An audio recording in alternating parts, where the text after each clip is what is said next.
మీ పిల్లల డాక్టర్ కళ డబ్బు వల్ల ఆగిపోవద్దు. కేవలం 18 లక్షల నుంచి MBBS విదేశాల్లో. ప్రస్తుతం మనతో పాటు ప్రముఖ ఆధ్యాత్మికవేత్త, జ్యోతిష్య వాస్తు పండితులు బ్రహ్మశ్రీ ఉమామహేశ్వర సిద్ధాంతి గారు మనతో ఉన్నారు. గురుగారితో మాట్లాడదాం. నమస్కారం గురుగారు. ఆయుష్మాన్ భవ. గురుగారు, తులారాశి వాళ్ళకి ఈ జూలై నెల 2026 ఏ విధమైన ఫలితాలు ఉండబోతుంది? వీళ్ళందరూ కూడా వీళ్ళు ఎలాంటి జాగ్రత్తలు తీసుకోవాలి గురుగారు? సర్వమంగళ మంగళ్యే శివే సర్వార్థ సాధకే శరణ్యే త్రయంబకీ దేవి నారాయణీ నమోస్తుతే. ఓం శ్రీ గురుభ్యో నమః. ఓం శ్రీ గం గణపతియే నమః. తులారాశి అధిపతి శుక్రుడు. శుక్రుడు ఉన్న స్థానం కర్కాటక స్థానంలో గురబుధులతోటి కలిపి ఉన్నాడు. అయితే తులారాశి 7వ రాశిగా చెప్పబడుతూ ఉంది. సప్తమ స్థాన విధానం అంటే మేషరాశి నుంచి లెక్కేసుకుంటే 7వ రాశి అయింది.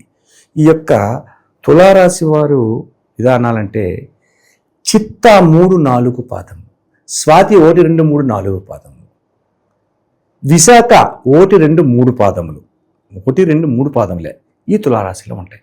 9 పాదాలు. అయితే తులారాశి వారికి అపయోగ భ్రంశం అనే యోగం కలిగి ఉంది. అదేంటండి? అన్ని రాశులకి బాగానే చెప్పుకున్నాం, వచ్చాం. మనం వృషభ రాశి కూడా చాలా బాగా చెప్పుకున్నాం కదా. వృషభ రాశికి శుక్రుడు అధిపతి అన్నారు కదా. మరి తులారాశి వారికి ఎందుకు వచ్చింది? రాహు దృష్టి తులారాశి మీద కలిగి ఉంది. ఏ గ్రహ దృష్టి లేదు. రాహు దృష్టి మాత్రమే తులారాశి అంత కలిగి ఉంది. ఈ రాహు ఇచ్చే ఫలితములు శుక్రుడికి శుభ ఫలితాలు ఇస్తాయా, అశుభ ఫలితాలు ఇస్తాయా అంటే కొంచెమైనటి బ్యాలెన్స్ చేసే విధానంగా మారిపోతుంది తులారాశి. అంటే ఈ యొక్క జ్యేష్ఠమాసంలోని, నిజ జ్యేష్ఠమాసంలోని ఆధిక్యత కలిగినటువంటి ఆస్తిని వీళ్ళు పొందుతారు. అంటే ఎప్పటి నుంచో కొనాలి అనుకున్నారు, కొనలేదు, కానీ ఇప్పుడు కొనగలుగుతారు. అది ఎలా వస్తుందన్నది కాదు, వస్తుంది. వచ్చి కొనుక్కునే పరిస్థితులు ఉంటుంది.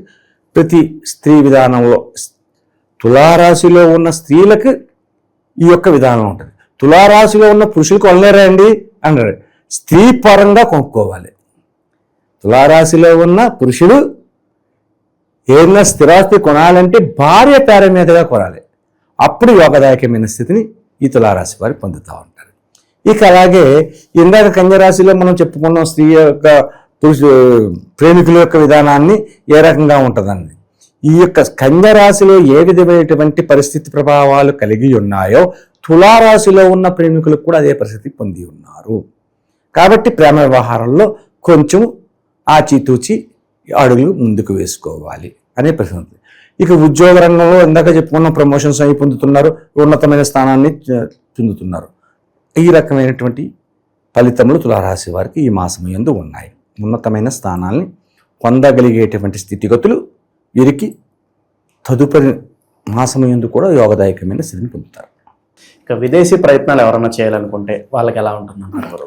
విదేశ గమనములు చేసేవారికి రాహు ఎప్పుడైతే తులారాశిని చూస్తున్నాడు అనుకున్నారో రాహు వదలే విదేశ ఫలితములు పొందుతూ ఉంటారు.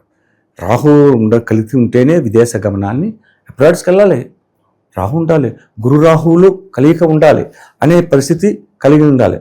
అయితే రాహు తులారాశి యందు చూస్తున్న గురువుతో పాటు శుక్రుడు కలిపి ఉన్నాడు కాబట్టి యోగదాయకమైన స్థితిగతులు పొందడానికి అవకాశాలు కలిగి ఉన్నాయి. కాబట్టి విదేశ గమనములు చేసేవారికి అదృష్ట యోగముగా చెప్పబడుతూ ఉంది.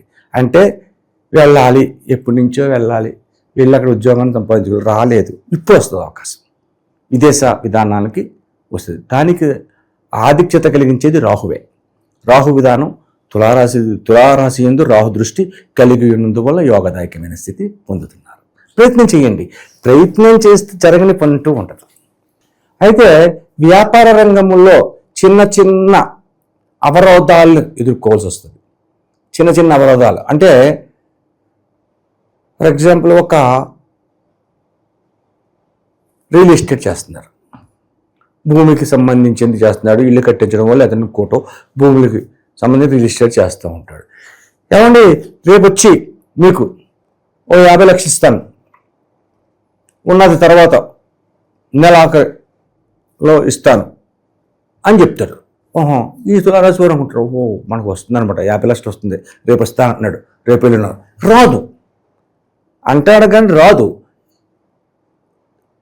మొట్టమొదటి పేమెంట్ రాలేదు సరికదా, ఆఖరి పేమెంట్ నెలాఖరికి ఇస్తానన్నాడు కదా, నెలాఖరిలో సరిపెడతానన్నాడు కదా, ఈ నెలాఖరికి మొదటి పేమెంట్ వస్తుంది అంటే 4 రోజులు వేస్ట్ అయిపోయింది.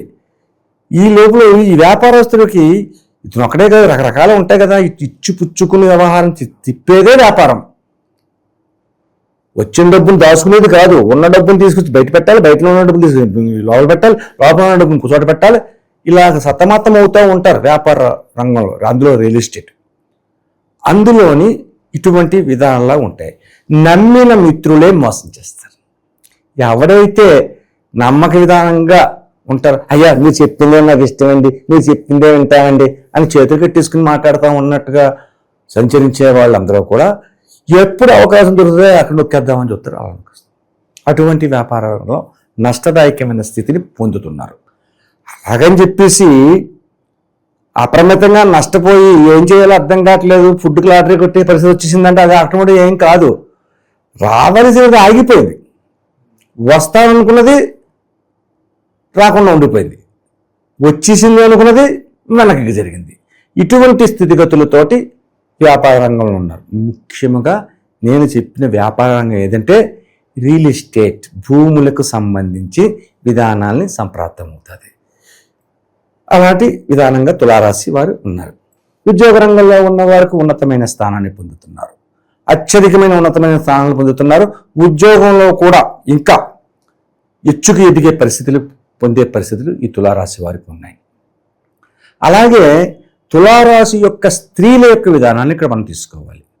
తులారాశిలో పురుషులే కాదు స్త్రీలు ఉంటారు కదా, ఈ స్త్రీ యొక్క విధానంలో స్థిర ఆస్తులను సంప్రాప్తించుకునే యోగ్యతను పొందుతున్నారు, స్థిరాస్తులు కొనుక్కుంటున్నారు. పరిహారాల పరంగా ఏం చెప్తారు గురుగారు? ఎలాంటి పరిహారాలు ఈ మాసం వీళ్ళు ఆచరించాలంటారు? ఈ తులారాశి వారికి రాహు దృష్టి ఎప్పుడైతే కలిగిందో దుర్గాదేవి ఆరాధన చేయాలి. రాహుని ఎదిరింపగలిగించిన దేవత ఎవరంటే దుర్గాదేవి, కనకదుర్గాదేవి. కనకదుర్గాదేవిని ఎప్పుడైతే పూజిస్తారో దుర్గా విధానం వల్ల అనేక రకములైన దోషములు పరిహారం జరుగుతూ ఉంటాయి.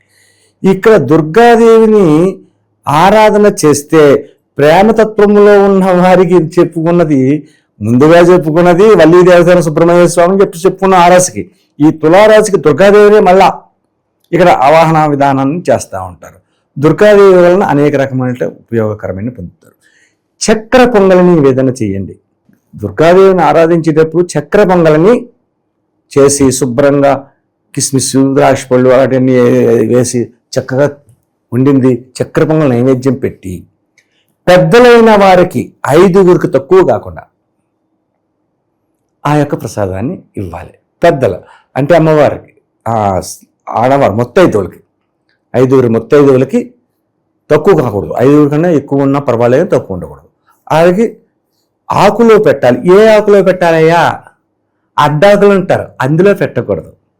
అరిటాకులో పెట్టండి. లేదంటే మీకు కొలను దగ్గరగా ఉంటే ఆ కొలలో తామరాకులు ఉంటాయి, తామరాకులు తీసుకొచ్చి ఆ తామరాకులో చక్కెర పొంగలి వేసి అది వారి చేతిలో పెట్టి ఆశీర్వదించు. చాలా శుభకరమైన పరిస్థితి ప్రభావం. తామరాకులోని చక్కెర పొంగల్ని లేక క్షీరాన్నాన్ని పెట్టడం వల్ల మహాలక్ష్మికి ప్రాముఖ్యత ఎక్కువ, దుర్గాదేవికి ఎంతో ఇష్టం.